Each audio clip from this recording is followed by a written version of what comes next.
오늘은 색깔이 이렇게 빨갛게 변한 것처럼 성령 강림 주일입니다.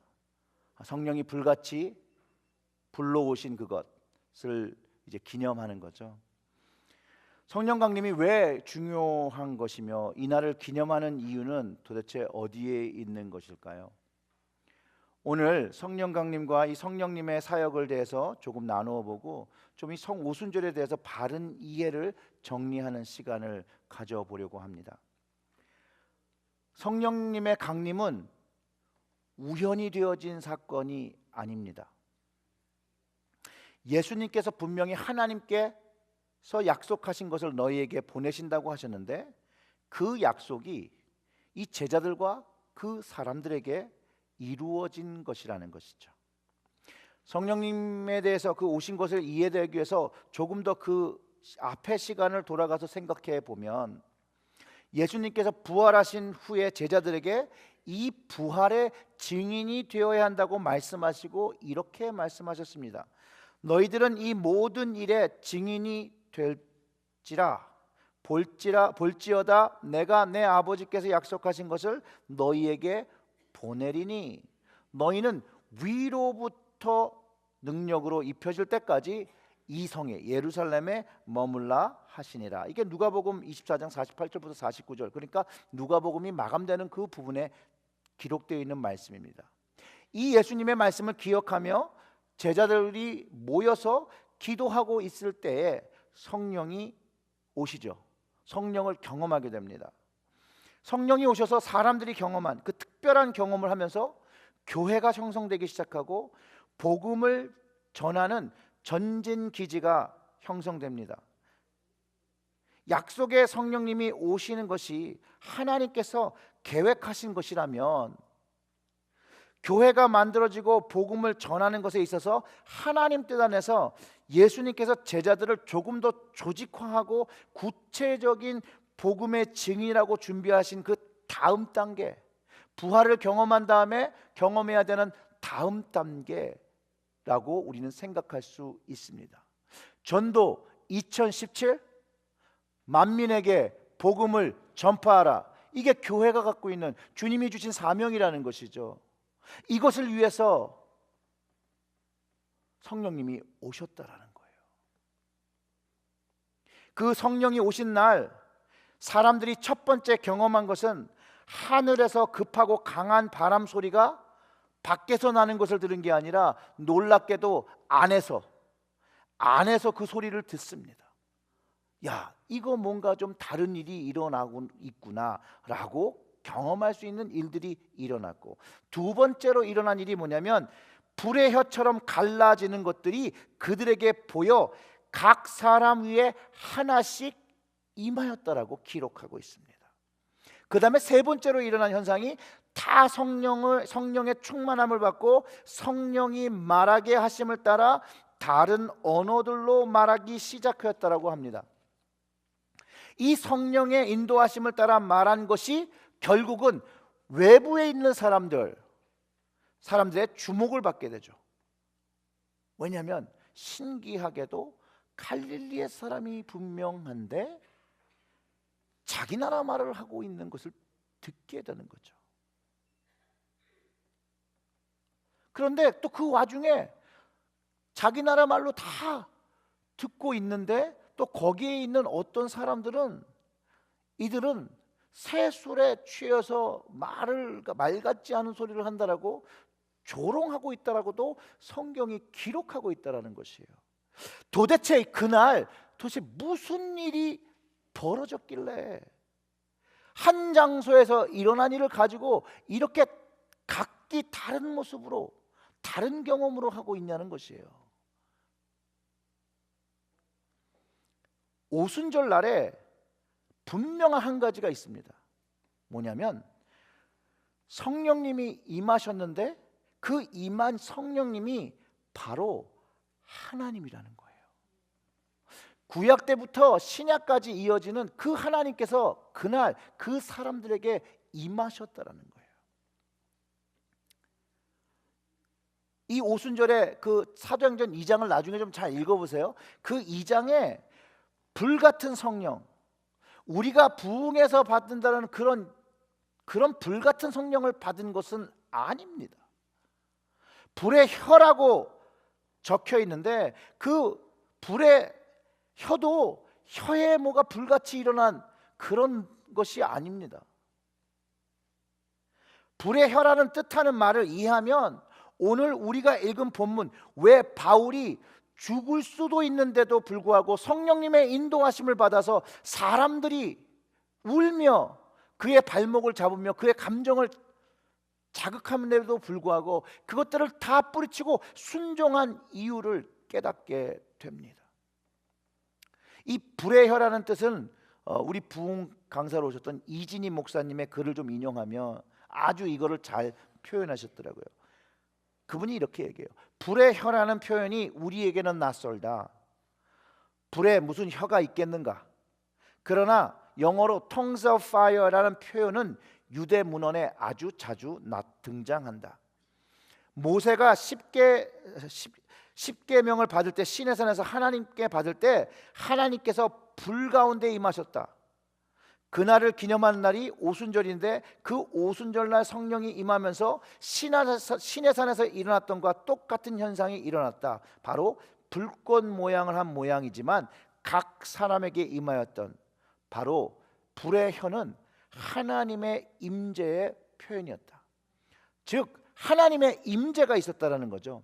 그리고 또 목사님이 말씀하신 쿰란에서 발굴된 사본 tongues of fire라는 두루마리가 있다.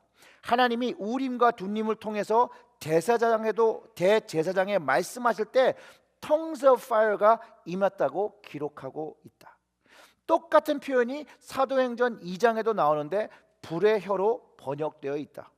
유대 문헌에서 불의 혀같이 갈라지는 것이 대제사장에게만 나타나는데 그 현상이 오순절 사건에 그 모인 사람들에게 경험되어졌다는 것입니다. 믿는 사람들에게 다 나타났다는 거예요. 또 다른 것은 랍비 요하난이 시내산에서 하나님의 음성이 울려 퍼질 때 그 음성이 순식간에 70개의 불꽃이 되어 영어로는 tongues of fire가 되어 온 세상 사람들에게 전달되었으며 그 탈무드에서 말하는 것인데요. 그 순간 세상의 모든 사람들이 그들의 언어로 하나님의 말씀을 들을 수 있었다고 했다라고 이제 설명하세요. 결국은 불의 혀라는 것은 하나님의 임재가 경험되었다라는 거예요. 사람들은 각 나라 말하는 것이 관심이겠지만 오순절의 진짜 관심은 하나님의 임재가 그곳에 임하였다라는 것이죠. 그럴 때 하나님의 말씀이 깨달아지고 복음이 깨달아지고 그것을 향하여 선택하는 순종하는 믿음의 역사가 일어난 것이 바로 오순절의 사건이라는 것이에요. 그런데도 불구하고 거기에는 듣는 자가 있었고 듣지 못하는 자가 있었고 믿는 자가 있었고 믿지 못하는 자가 있었고 깨닫는 자가 있었고 깨닫지 못하는 자가 있었다라고 성경이 기록하고 있다는 거예요. 그날에도 결국 하나님의 임재의 모습을 술 취한 소리 밖으로는 이해하지 못하는 사람들이 있었다라고 성경이 기록하고 있다는 것이죠. 베드로가 말씀을 전하고 3,000명이 세례를 받고 주님을 영접하는 일이 생겼다라고 성경이 기록하고 있습니다. 베드로가 설교를 잘해서일까요? 첫 설교잖아요. 갑자기 어부였다가 갑자기 설교를 잘할 수 있을까요? 설교는요 다 사실상 거기서 거기입니다. 그런데 베드로가 설교할 때 거기에 뭐가 있었냐면 하나님의 임재, tongues of fire가 있었기 때문에 3,000명이 변한 거지, 베드로의 언변과 그 지식과 그 노련한 설교의 기술로 사람들이 변화된 것이 아니라는 사실이에요. 하나님의 임재, tongues of fire가 내렸을 때 사람들이 마음이 열리고 영이 열리고 생각이 열리고 하나님이 말씀하시는 것들이 이해되어졌던 거죠. 그래서 바뀐 거예요. 처음 성령님을 통해 하나님의 임재를 경험했던 것처럼 베드로의 말씀을 들으며 하나님께서 하나님의 임재의 터치를 경험합니다. 하나님을 경험한 것이라는 거예요. 근데 이게요, 사도행전에서 계속 반복되어지고 있고 있다라는 거예요. 제자들이 그것을 믿고 경험할 때마다 그곳에는 하나님의 임재, tongues of fire가 있었다라는 거예요. 그것들을 제자들이 기록하고 있다라는 것이죠. 자, 그리고 이제 오늘 본문을 이해를 해야 된다는 거예요. 본문으로 돌아가면 바울이 자신이 성령에 매여 예루살렘으로 가는데 무슨 일을 당할지 못하고 성령께서 가르쳐 주신 것, 예루살렘 가면 너 거기서 결박과 환란이 자기에게 기다리고 있다고 가르쳐 줬는데 그의 결정이 결박과 환란을 피하지 않고 순종한다라는 것이에요. 그리고 혹시 모를 자신의 신변의 변동을 염려하면서 바울이 마지막으로 작별 인사를 하기 위해서 사람을 보내어 에베소에 있는 장로들을 자신이 있는 밀레도로 초청을 하고 있는 것이 오늘 읽은 우리의 본문이라는 거예요. 그러면서 그들에게 설명하는 것이 뭐냐면 아시아에서부터 들어온 첫날부터 그가 그 성도들과 함께 어떻게 행하였는지, 어떻게 사역했는지를 기억시켜 준다는 거죠. 모든 겸손과 눈물이며 유다인의 관계로 말미암아 당한 시험들 참고 주만을 섬긴 것, 유익한 것은 무엇이든 간에 주를 위하여 유익한 것은 공중 앞에서 대중 앞에서 각 집에서 꺼리낌 없이 전하고 가르치고 유대인과 헬라인은 모두에게 하나님께 대한 회개와 우리 주 예수 그리스도에 대한 믿음을 증언했다 라고 얘기하면서 난 이번 여행으로 잘못될 수 있다, 죽을 수 있다. 그러나 그가 이렇게 고백하는 거예요. 내가 달려갈 길, 주 예수께 받은 그 사명, 곧 하나님의 은혜의 복음을 증언하는 일을 마치려 하면은 나의 생명조차 조금도 귀한 것으로 여기지 않는다라고 고백하고 있다라는 거예요. 여러분 생각을 좀 잘 해보세요. 바울이 무슨 사도예요? 바울 무슨 사도라고 그래요? 이방인의 사도라고 하잖아요. 이방인의 사도. 처음 들어보시는 것처럼. 자, 바울이 이방인의 사도라고 우리가 부르는데 예루살렘으로 가서 죽게 되었으면 저 같으면 이랬을 것 같아요. 저 같으면 주님, 이방인의 사도로 불렀는데 왜 예루살렘으로 가서 왜 예루살렘으로 보내세요? 제 사명은 이방인의 사도인데, 그리고 또 제 마음에는 스페인을 향한 열정과 거기에 가고자 하는 그런 게 있는데 그것에 가는 것이 더 좋지 않겠습니까? 아니 죽는 걸 하는데 거기 가서 왜 죽어야 합니까? 그거 너무 미련한 거 아닙니까? 그것에 가는 거 낭비 아닙니까? 제가 거기서 죽는다면 하나님의 영광이 더 되겠습니까? 외려 성령님을 쫓아 살아가는데 거기 가서 죽는다라면 복음에 하나님의 영광이 가려지겠죠. 사람들이 뭐라고 하겠습니까? 이렇게 하면서 하나님의 영광과 사역을 가장하면서 내 생명을 막 보존하려고 찾으려고 했을 것 같다라는 것이죠. 여러분들은 어떻게 하셨을 것 같습니까? 바울과 같이 내가 달려갈 길, 주 예수께 받은 사명, 곧 하나님의 은혜의 복음을 증언하는 일에 마치려 하면은 나의 생명조차 조금도 귀한 것으로 여기지 아니한다라고 고백하셨겠습니까? 어떻게 하셨겠습니까? 이처럼 바울은 저와 여러분과 같지 않은 다른 점이 있었습니다. 바로 오늘의 말씀의 제목입니다. 성령에 매여. 성령에 매였는데 그분은 100% 매였다라는 거예요. 100%. 그는 성령님께 순종하는 사람이었어요. 하나님에게 순종하는 사람이었어요. 목사이지만 죄송하게도 성령님께 하나님께 100% 매기가 참 어렵습니다. 그 매이지 못함을 보며 죄인임을 고백하지 아니할 수가 없어요.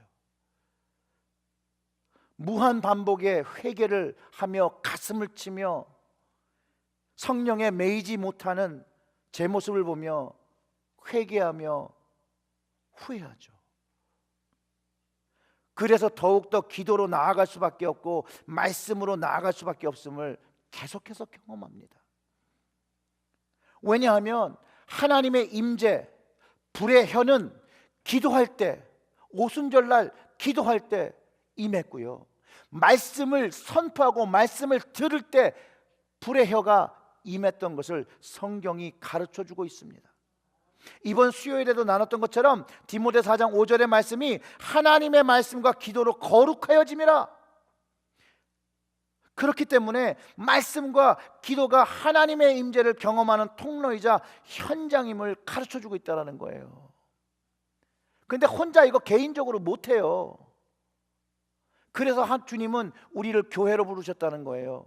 공동체로 불렀다는 거예요. 주님의 지체로 부르셨다는 거예요. 머리 대신 주님을 바라보며 그 말씀으로 나아가고 기도로 나아갈 때 뭐가 임해요? Tongues of fire, 불의 혀가 임함으로 인해서 하나님의 임재를 경험하며 하나님의 임재 안에서 그 말씀과 기도로 구분되어진다는 거예요. 거룩해진다는 말이 구분되어진다는 말이잖아요. 바울이요 25절에서 이렇게 얘기합니다. 여러분이 다 내 얼굴을 다시 보지 못할 줄 아노라 하며 죽음을 각오하며 담대할 수 있는 그 이유, 바로 이 하나님의 임재라는 거예요. 불의 혀. 그래서 성령에 매였다고 고백하고 하나님의 임재 안에서 경험된 것을 불순종할 수가 없다라는 거예요. 거부할 수가 없다라는 거예요.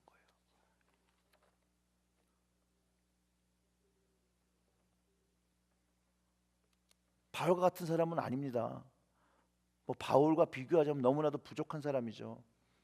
그럼에도 불구하고 하나님의 임재가 경험된 일이 있고 그 안에서 깨닫는 그 계획과 하나님께서 이끄시는 그것은 제 인생에 조금 불이익이 되더라도, 손해를 보더라도, 아픔이 있더라도, 고난을 받을지라도 따를 수밖에 없다라는 거예요.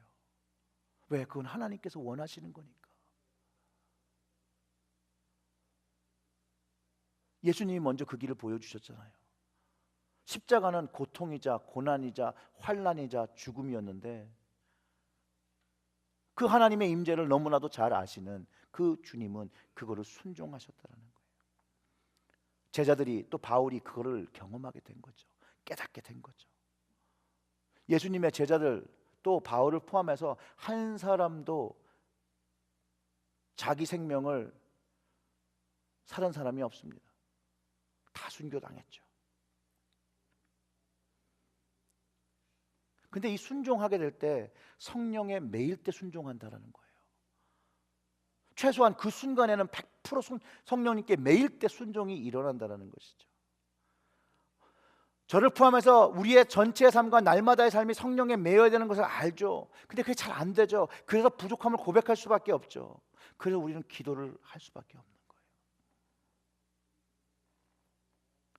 근데 이 기도가 혼자 기도하는 건 안 되고 서로의 기도가 필요하다는 거예요. 서로 기도를 해야 되는 거예요. 서로 이 지체된 몸으로 발이 되고 팔이 되고 눈이 되고 코가 되고 다 이런 부분들을 각자 감당하며 감당할 때 하나님의 뜻이 깨달아지고 하나님의 일들이 이 땅에 이루어지게 된다는 것이죠. 자, 바울이요 이제 죽음을 각오했어요. 성령에 매여서 죽음을 각오하고 그들에게 부탁합니다. 그 부탁이 뭐냐면요, 하나님이 자기 피로 사신 교회를 보살펴 달라는 거예요. 지켜 달라는 것이에요. 자기 죽음과 고난을 생각한 것이 아니에요. 외려 바울이 없는 교회를 리더들이, 맡겨진 직분자들이 맡아주기를 바라며 하나님의 뜻을, 내가 떠난 그 이후에도 하나님의 뜻을 가감없이 전해줄 것을 부탁하고 있다는 것이에요. 29절에 그러죠. 내가 떠난 후에 사나운 이리가 너 여러분에게 들어와서 그 양떼를 아끼지 아니하고 또한 여러분 중에 제자들을 이끌어 자기 따르게 하고 어그러진 말로 하는 사람들이 일어날 줄 내가 아노라. 그러므로 여러분이 일깨어 내가 3년이나 밤낮 쉬지 않고 눈물로 사람을 훈계한 것을 기억하라. 그 얘기는 뭐예요? 눈물로 기도하며 교회를 세우라는 거죠. 지키라는 거죠. 지금 내가 여러분을 주와 및 그의 은혜의 말씀을 부탁하노니 그 말씀이 여러분을 능히 든든히 세우사 거룩해 하심을 입은 모든 자 가운데서 기업이 있게 하시리라. 말씀으로 인해서 거룩함을 받으라는 거죠. 기도하라는 것이죠. 그러면서 범사에 여러분이 모본을 보여 수고하여 약한 사람들을 돕고, 내가 없더라도 약한 사람을 도와주고, 주께서 친히 말씀하신 그것, 받는 것보다 주는 것이 더 복이 있다는 그 말을 하라는 거예요.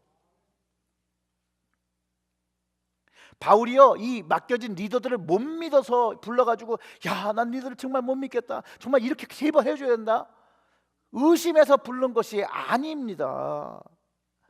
그가 말한 대로 성령에 매여 그들이 바울이 떠난 그 자리에 해야 그 할 일과 방향성을 다시 한번 강조하고 있다는 거예요. 강조하고 있다는 거. 전 그렇게 이해해요. 저 역시 다음 주 예배를 마지막으로 맘모스 은혜 교회에서 7년의 사역을 섬기고 이제 떠나가게 됩니다. 다음 가는 교회에 어떤 일이 기다리고 있는지 모릅니다. 또 알아도 상관없습니다.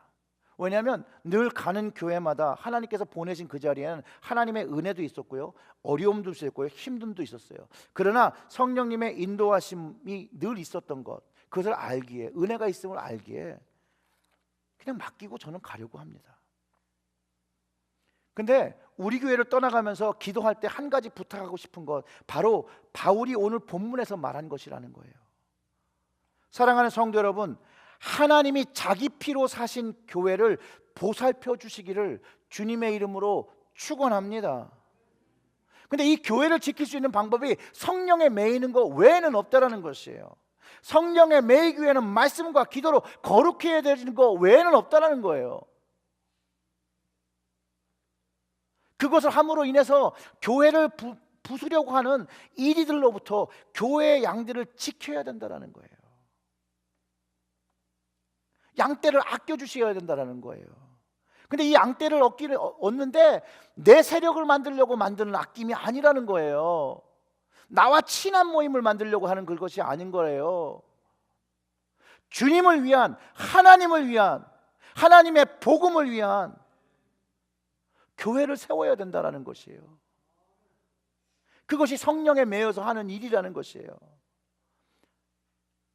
세상의 은금을 탐하지 마시고 말씀을 탐하시고 천국을 소망하시고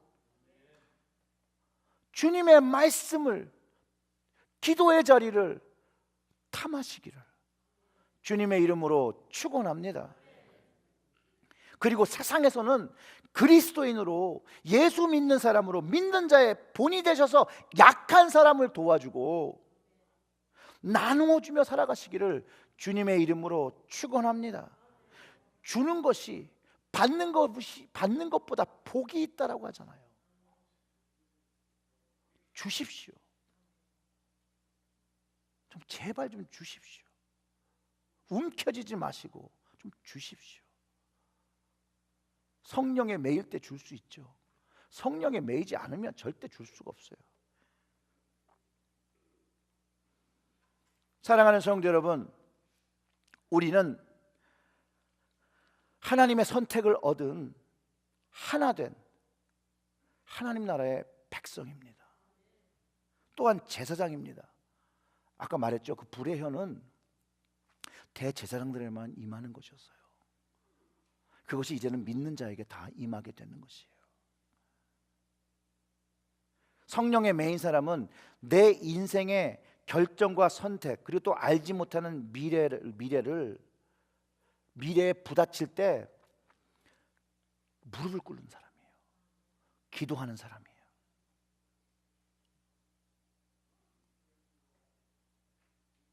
생각하고 플랜하는 사람이 아니라요, 먼저 무릎 꿇는 사람이에요. 담임 목사가 바뀌어서 여러분 불편하십니까? 불안하십니까? 그럼 기도하십시오. 담임 목사가 바뀌어서 새로운 것에 대한 기대가 있습니까? 그럼 기도하십시오. 어떤 목사님이 그러더라고요. 목사와 교회가 떠나갈 때 이게 참 불편함이 생기는데 그래도 하나님은 공평하시다라는 거예요. 뭐냐면 목사가 떠나갈 때 성도들이 가슴 아파하며 안타까워하며 하는 것을 보며 목사는 사랑을 배우고, 또 목사랑 불편해서 이제는 목사가 좀 바뀌었으면 좋겠다고 생각하던 사람들에게는 기쁨이 되어지고, 또 목사는 떠날 때 그분에게 기쁨이 되어지니까 아이고 목사에게도 기쁨이 되어지니 하나님 앞에 감사하다라는 거예요. 근데 그 이야기를 왜 하셨냐면, 우리가 하고 있는 이 교회는요, 여러분과 저의 문제 때문에 교회를 하고 있는 게 아니에요. 주님 때문에 하는 거잖아요. 하나님 때문에 하는 거잖아요. 근데 왜 자꾸 교회에 하나님의 문제를 가지고, 주님의 문제를 가지고, 왜 내 문제를 가지고 자꾸 하나님의 문제를 가리고 있냐는 것이죠. 우리의 문제가 거기에 있다라는 거예요. 하나님이 핏값으로 사신 교회를 이끄고 세우는 것이 주님께서 우리에게 명하시고, 그것을 하기 위해 성령에 매이기를 원하시는데, 우리는 우리 것을 세우고 우리 것을 관철시키기 위해서 주님의 교회가 무너지는 것에 관심이 없다라는 거예요. 여러분 삶이 힘드십니까? 기도하세요. 말씀으로 나아가세요. 근데 기도할 때 그냥 눈 감고 생각하는 그런 기도가 아니라, 오늘 함께 나누었던 불의 혀가 임하는 하나님의 임재를 경험하는 그런 기도로 나아가셔야 된다는 거예요. 그때 성령에 매이게 되죠. 성령에 매일 때 개인적이며 육적이며 세상적인 욕구를 내려놓게 되고, 영적인 것을 그 다음부터 선택하게 되는 것이에요. 성령에 완전히 매이지 못하는 우리이기 때문에 세상적인 것, 육적인 것을 알면서도, 그것이 틀린 것이고 죄인 것을 알면서도 우리는 선택하고 있다는 거예요. 그게 우리가 가지고 있는 현실이에요. 그래서 또 기도해야 되는 거예요. 이렇게 기도하든 저렇게 기도하든 우리가 현실에 맞이한 현실은 기도해야 된다는 거예요. 그래서 성령의 매임을 받는 불의 혀, 하나님의 임재 안에 들어가야 된다는 것이죠. 그래서 진실하게 기도하고 정직하게 하나님 앞에 철저하게 회개해야 된다는 거예요. 내가 갖고 있는 외식의 모습을 다 버려야죠. 교만의 모습을 버려야죠. 더러운 죄, 음란의 마음을, 음욕의 마음을, 탐심의 마음을, 욕심의 마음을, 탐심이 우상숭배라고 했잖아요. 그런 것들을 내려놓아야 되는 거예요.